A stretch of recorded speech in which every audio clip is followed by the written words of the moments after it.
Hello everyone. Welcome to Art History 101. Over the next 15 weeks we're going to be taking a look at the history of art dating back to the very earliest known creations, maybe 30,000 years ago, all the way up to the beginning of the Renaissance. Now that's a lot of material to cover in one semester, but we'll do our best to touch on the most interesting highlights and the most important things that you'll need to know in order to have an overview of the history of art up through this time period.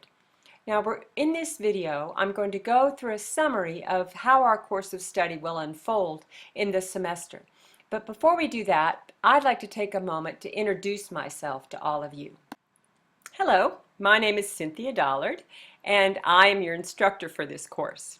Now, I have been creating art my entire life, working as a professional artist, and I've been teaching art for about 12 years. I teach painting and drawing at another college, and I love to teach the history of art and an overview of the art online.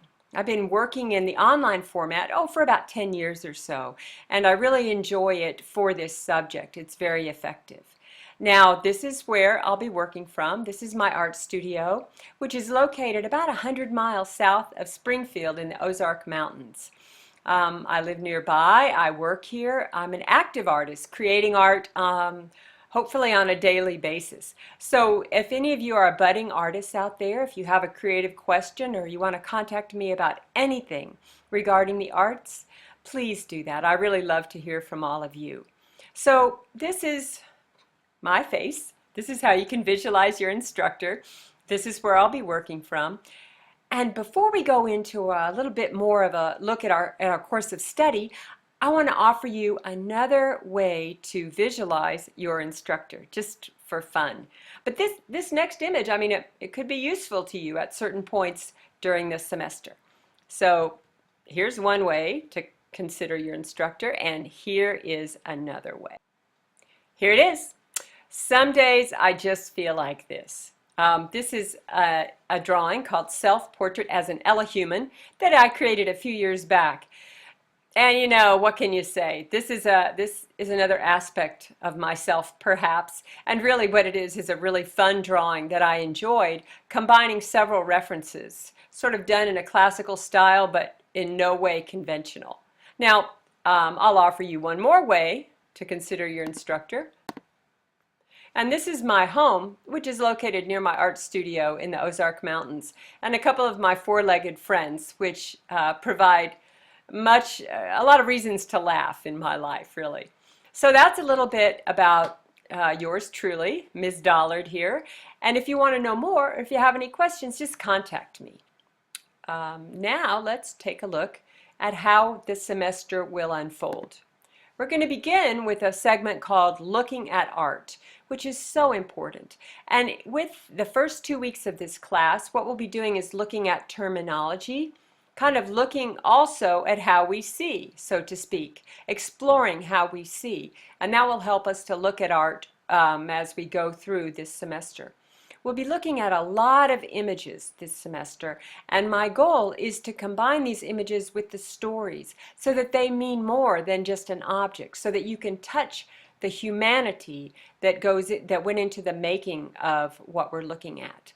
One of the ways that I have found to connect best with the history of art is to think of the people that created the works that we're looking at as human, just like us. These are people that raised children, got sad, got happy, got cold, warm. They were human beings, much as we are, even if their art was created 15,000 years ago, 2,000 years ago, 1,200 years ago. So when we look at these works of art from the vantage point of considering that they were made by people pretty much like us, that can help to widen the understanding.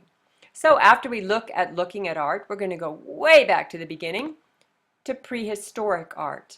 This is a fascinating time period in art because during this time period, humans, much like us, went way back into caves, although they had no lamps. Their way was only lit by these sort of lamps that they made with flat stones, moss, and animal tallow.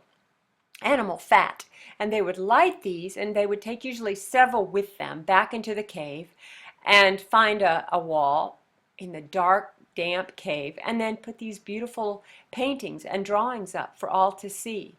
One of the ones that we'll show is a beautiful image of handprints where they just used a blowgun and put their hands on the wall and blew pigment to trace the outline of their hands. I find this so beautiful and so fascinating because it's actually showing us the hands of the people who created the art. Many of these works are exquisite. They use them for some purpose that we really don't know. And then they were locked in caves, just shut away, unknown to humanity for 20 to 30,000 years until they were discovered in the early part of the 20th century. So we're going to move from prehistoric art to the art of Egypt. Now this is fascinating because you know the reason that we know so much about the reason that we know so much about how the Egyptians lived is because they lived much of their life focused on death. The majority of their art was created for the afterlife, and they built great temples and great shrines in honor of wherever we go after we die. This is much of what constitutes Egyptian art that we can study today. It's very fascinating and a very interesting style of creating art, very regimented. It followed definite conventions in how they depicted the human form, and we'll look more into that. Now we'll go from Egypt to Babylon. Well, actually, let's widen that out and say the ancient Near East. Now, I wonder if any of you know where that is. It's also known as Mesopotamia. Well, the ancient Near East, or Mesopotamia, is modern-day Iraq and Iran. And what you're looking at here is the actual gates from the city of Babylon.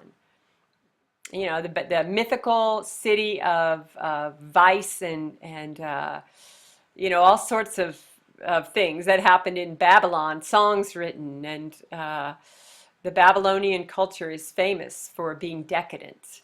Well, these gates are now in the Berlin Museum, which is something that we're going to look at in this semester, because for some reason they were taken. Actually, they were taken as war booty. They were stolen in wartime from Iraq and moved to Germany. Now, of course, this appears to be a tragedy. This important cultural artifact was taken from its home in Iraq, but when we consider the history of Iraq and Iran over the past 100 years, maybe in some ways that's a good thing. And we're going to explore the notion of art theft in wartime more during this semester because it's a fascinating subject with no easy answers. Then we're going to look at Greece. The figure on the left is a pretty classic Greek pose that many of us know from the Olympics. Now, the Greeks idealized the human form, and their idealized human form was a male about 18 to 21 years of age, which that kind of cuts out about half of us, but that's what we typically think of when we think of the High Greek or classical Greek art. Now, before they created this kind of really realistic human form, they created art in the older period or the archaic period, which looks very Egyptian. But as Greece was starting to, as the society was starting to sort of disassemble and fall apart, then the art became much more emotional and realistic. And this piece on the right, I just love it. It's so it has so much expression. It's called The Old Beggar Woman. It's just about 12 inches tall, but it shows that other side of Greek society.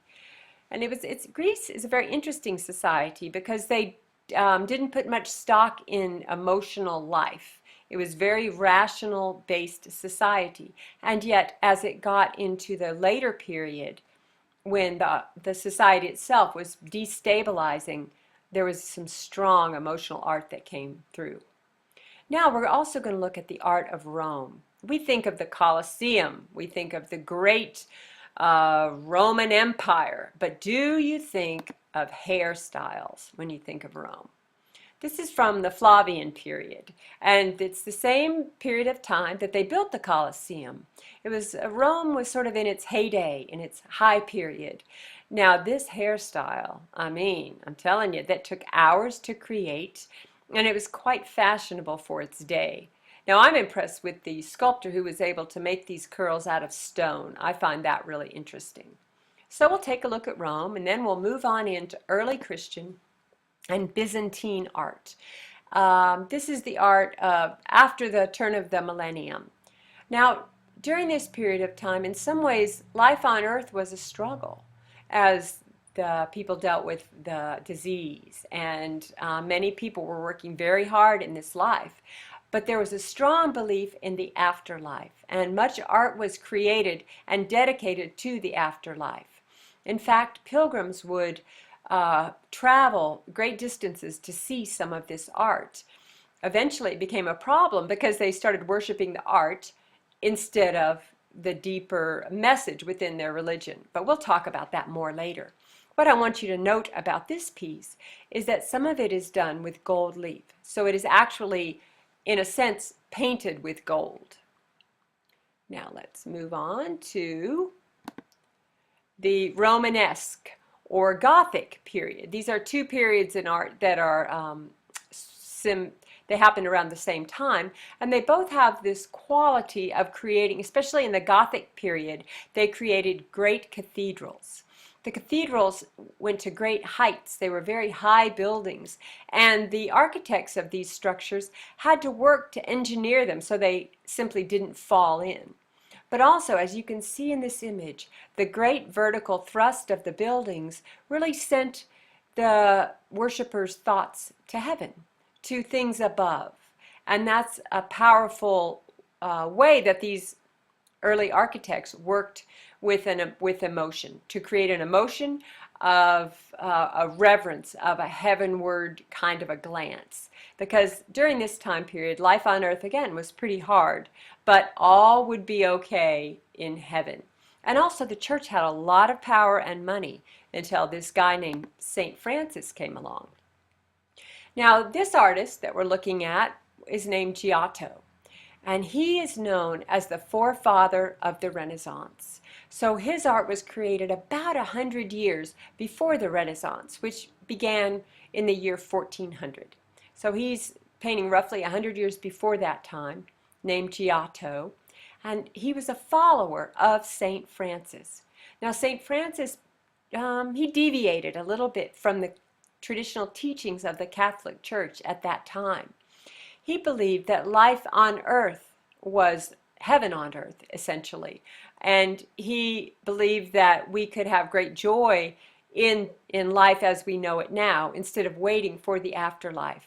And as a result, those who followed him created a more naturalistic style in their art, particularly this artist, Giotto, because for some reason, he just knew how to render the human form in a believable style. This is something that we really hadn't seen in art since really the Roman Empire. So this wraps up the overview of what we'll be studying over the next semester. I so look forward to exploring this material with all of you. And what I'll be doing in the next few weeks is I'm going to be going through all of the modules and the lessons and upgrading them and looking for elements that I can bring in to create an ever more interesting and engaging course of study.